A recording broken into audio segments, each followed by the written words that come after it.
pengertian anak usia dini. Menurut Undang-Undang Nomor 20 Tahun 2003 tentang Sistem Pendidikan Nasional menjelaskan bahwa anak usia dini adalah anak yang berada pada rentan usia 0 sampai 6 tahun. Pada masa tersebut sering juga disebut dengan masa keemasan atau golden age, karena pada masa tersebutlah anak mengalami perkembangan dan pertumbuhan yang sangat pesat. Oleh karenanya, untuk mengoptimalkan pertumbuhan dan perkembangan anak dibutuhkan stimulasi yang tepat dan sesuai dengan tahap-tahap perkembangannya. Untuk selanjutnya, pengertian pengembangan fisik motorik anak usia dini. Motorik adalah gerakan-gerakan yang dihasilkan oleh tubuh, sedangkan perkembangan motorik adalah perkembangan yang terjadi akibat dari unsur kematangan tubuh dan pengendalian gerak tubuh. Perkembangan fisik sejalan dengan perkembangan motorik. Perkembangan motorik berkaitan erat dengan pusat motorik yang ada di dalam otak dan akan berkembang sejalan sesuai tingkat kematangan syaraf dan otot. Jadi, semua gerakan yang dilakukan oleh anak merupakan sistem tubuh yang sudah terkontrol oleh otak. Dengan demikian, otaklah yang merupakan sistem yang mengatur serta mengontrol aktivitas-aktivitas yang dilakukan oleh seseorang. Begitupun juga yang dilakukan oleh anak. Perkembangan fisik motorik pada anak dibagi menjadi dua, yaitu fisik motorik kasar dan fisik motorik halus. Gerakan motorik kasar adalah gerakan-gerakan yang dihasilkan dari hasil koordinasi sebagian besar bagian tubuh dan menggunakan otot besar seperti otot tangan dan otot kaki. Gerakan motorik kasar pada anak contohnya meloncat dan berlari. Gerakan motorik kasar mencakup beberapa aspek, yaitu ketahanan, kekuatan, kelenturan, kecepatan, dan keseimbangan.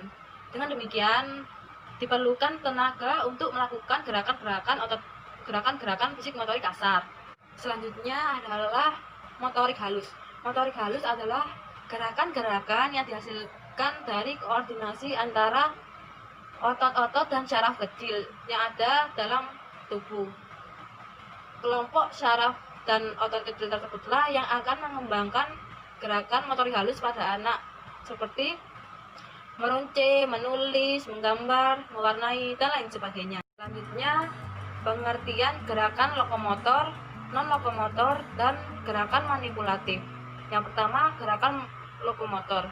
Gerakan lokomotor merupakan gerakan berpindah tempat di mana anak dapat menggerakkan bagian tubuh tertentu dan berpindah tempat dari tempat satu ke tempat yang lainnya. Contoh gerakan lokomotor yaitu berjalan, mencongklang, meluncur, dan skipping. Kedua adalah gerakan non-lokomotor. Gerakan non-lokomotor atau stabilisasi merupakan kebalikan dari gerakan lokomotor, di mana gerakan tersebut tidak menyebabkan tubuh berpindah atau gerakan yang dilakukan tanpa berpindah dari tempat tumpuannya. Contoh gerakan non-lokomotor seperti meregang, memutar, membungkuk, dan handstand, dan gerakan lainnya. Yang ketiga, gerakan manipulatif. Gerakan manipulatif merupakan tindakan mengontrol suatu objek khusus yang menggunakan tangan dan kaki dan dikembangkan ketika anak tengah menguasai macam-macam objek. Contoh gerakan manipulatif adalah seperti menendang, memukul, dan melempar bola.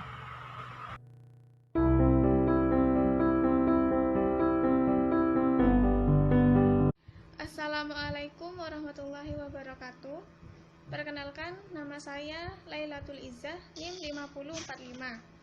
Di sini saya akan menjelaskan materi tentang unsur-unsur kemampuan motorik dan faktor-faktor yang memengaruhi kemampuan motorik.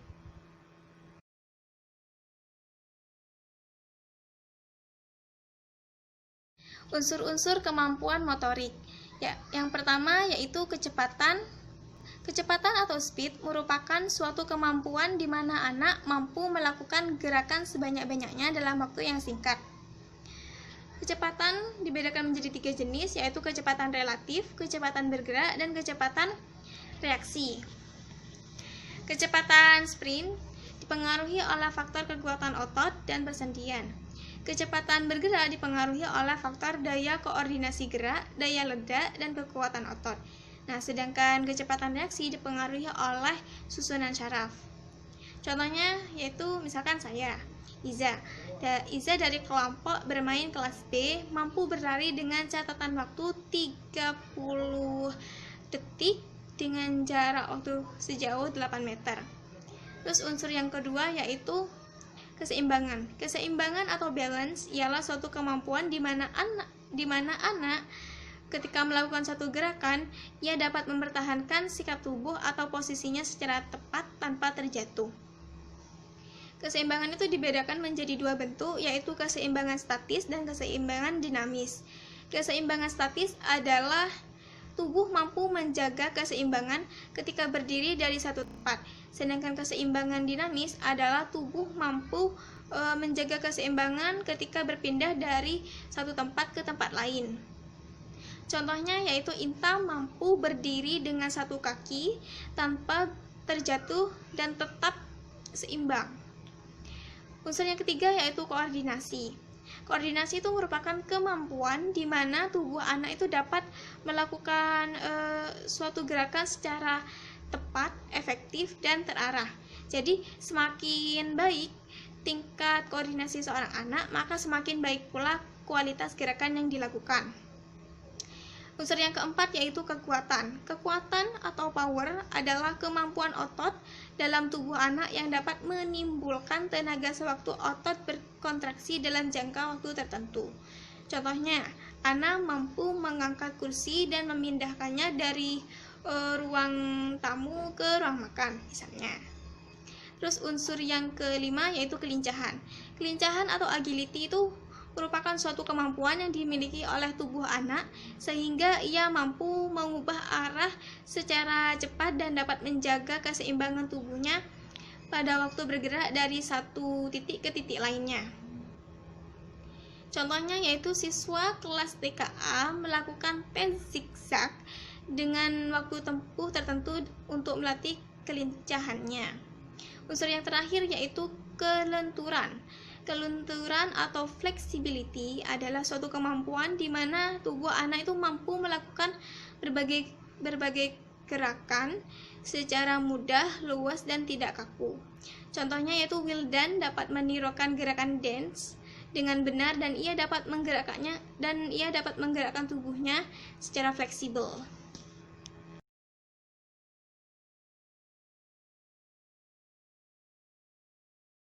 Selanjutnya, saya akan menjelaskan tentang faktor-faktor yang mempengaruhi perkembangan motorik.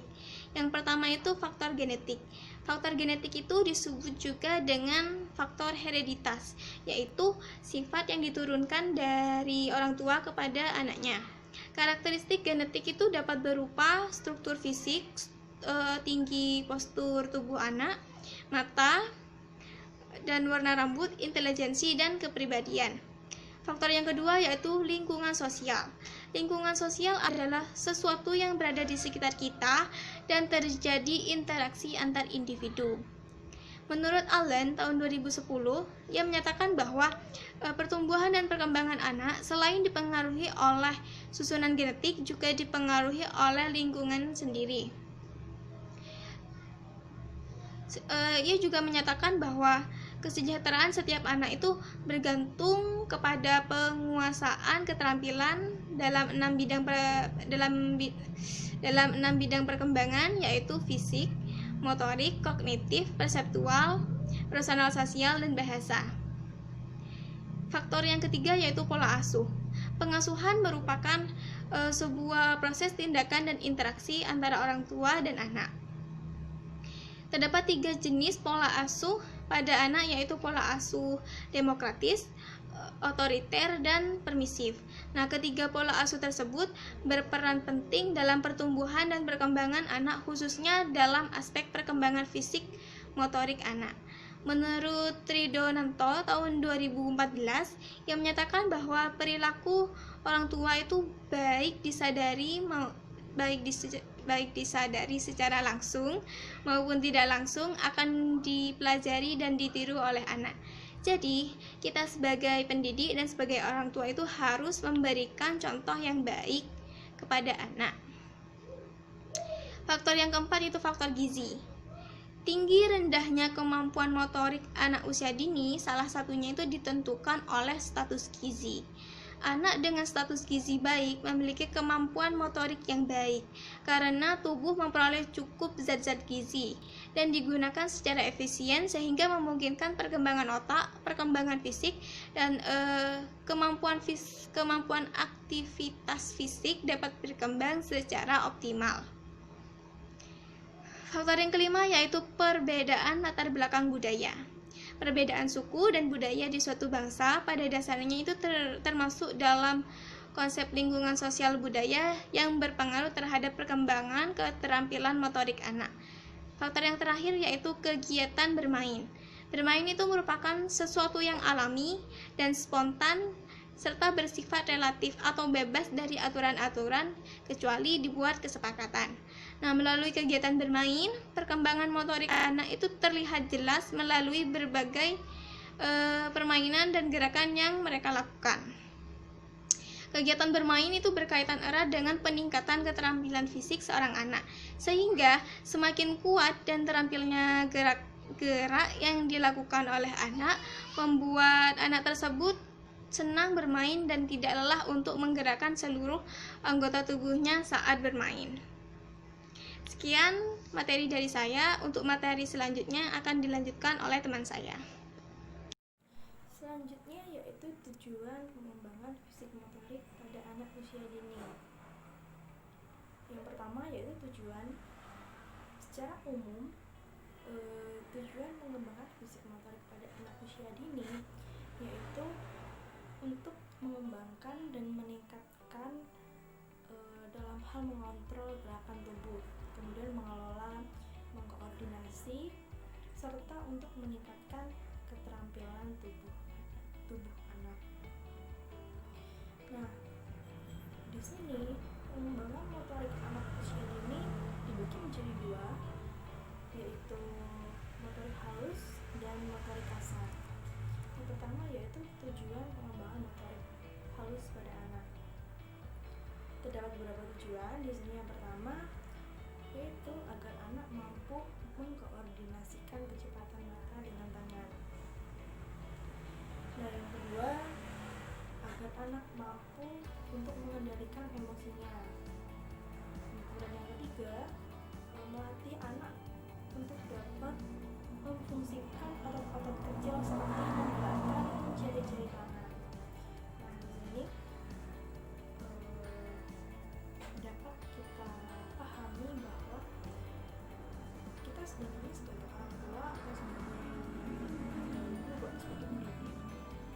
kita tidak boleh melarang atau memberikan tekanan kepada anak. Kita harus memberikan dia kebebasan untuk dia berkembang, berkreasi semaunya dia, sesukanya dia, karena apapun hal yang dia lakukan itu pasti dianggap benar, dan dengan apa yang telah dia lakukan berarti dia telah mengalami perkembangan, seperti halnya dapat menggerakkan jari-jari tangan.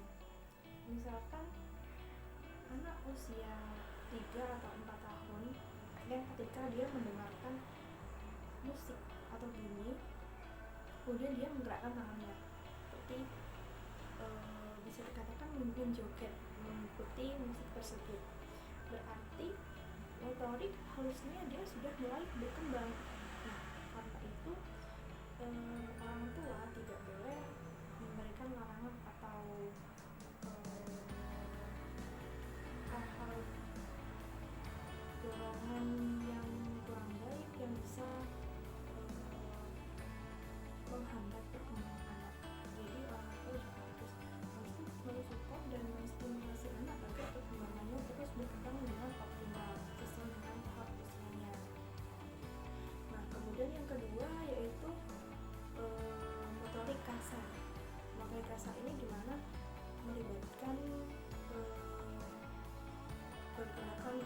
besar. Dan tujuannya yang pertama yaitu agar anak dapat meningkatkan keterampilan gerak. Jadi anak dia diberikan kebebasan untuk berkreasi sesukanya dia, mau bergerak atau melakukan aktivitas apapun, nanti itu juga sudah sama dengan melatih atau mengembangkan motorik kasarnya. Kemudian menanamkan sikap percaya diri kepada anak. Yang ketiga, agar anak mampu untuk bekerja sama dengan baik. Dan yang terakhir yaitu melatih untuk bersikap jujur, disiplin, serta sportif. Nah, beberapa hal yang sudah saya sebutkan barusan itu merupakan tujuan dari pengembangan motorik pada anak yang meliputi motorik halus dan kasar. Nah, yang kedua, yang selanjutnya ini terdapat fungsi perkembangan motorik pada anak usia dini. Tadi sudah kita bahas tujuan, sekarang fungsinya ya. Memiliki beberapa fungsi. Fungsi yang pertama yaitu untuk melatih koordinasi dan kelenturan otot jari tangan, sama seperti tadi. Yang kedua yaitu untuk melatih ketangkasan atau keterampilan serta berpikir anak.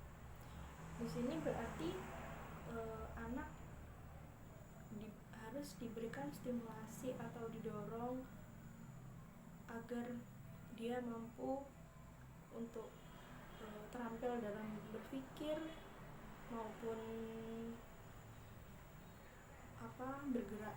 Jadi dia diberikan keleluasaan untuk mengeluarkan apapun dari dalam pikirannya, dari imajinasinya. Mereka bergerak sebebasnya dia, karena hal tersebut juga termasuk untuk menunjang perkembangan motorik anak. Kemudian selanjutnya yaitu meningkatkan perkembangan sosial emosional pada anak. Dapat juga memacu pertumbuhan serta perkembangan fisik motorik dan kesehatan anak. Kemudian untuk membantu serta memperkuat tubuh anak juga.